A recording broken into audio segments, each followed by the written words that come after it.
Čaute. Veľa z mojich zákazníkov sa ma pýta, keby som si ja osobne kupoval baliaci stroj Wrapping Ring, čo by som si nám dal? Za mňa je to presne táto zostava, ktorá tu teraz je. Je tam mobilné X-ko, kedy si viem strojom hýbať z pravej do ľavej časti skladu, garáže, ja neviem, kde všade to balíte. Často sa stáva zákazníkom, že týždeň majú sklad usporiadaný nejako, majú nahádzané regále, prídem za týždeň, za mesiac a ten sklad je úplne rozbombardovaný a reorganizovaný. Takže viem si stroj krásne presúvať, plus túto spinaciu šlapku si viem do tohoto výseku takto krásne osadiť a vždy, keď kladám nohu, tak vždycky na to isté miesto.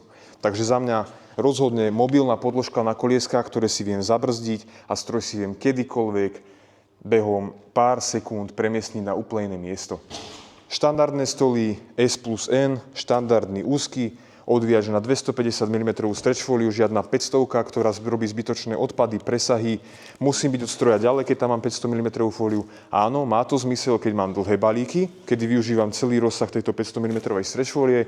Za mňa štandard 250 šetrí čas a hlavne ten materiál, ktorý vám tuto presahuje.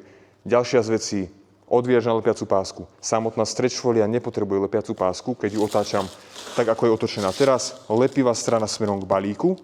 Vôbec nepotrebuje lepiacu pásku.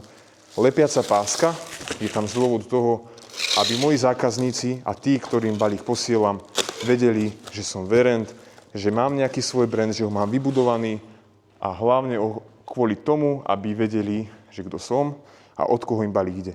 Takže táto zostava, ako ju tu vidíte, priemer kruhu 10-50 mm, štandardný stroj, doplnený v základe o odvíjač lepiacej pásky a mobilnú podložku na kolieskach. Takže toto je moja voľba. Ak potrebujete poradiť, neváhajte nás kontaktovať. Čaute.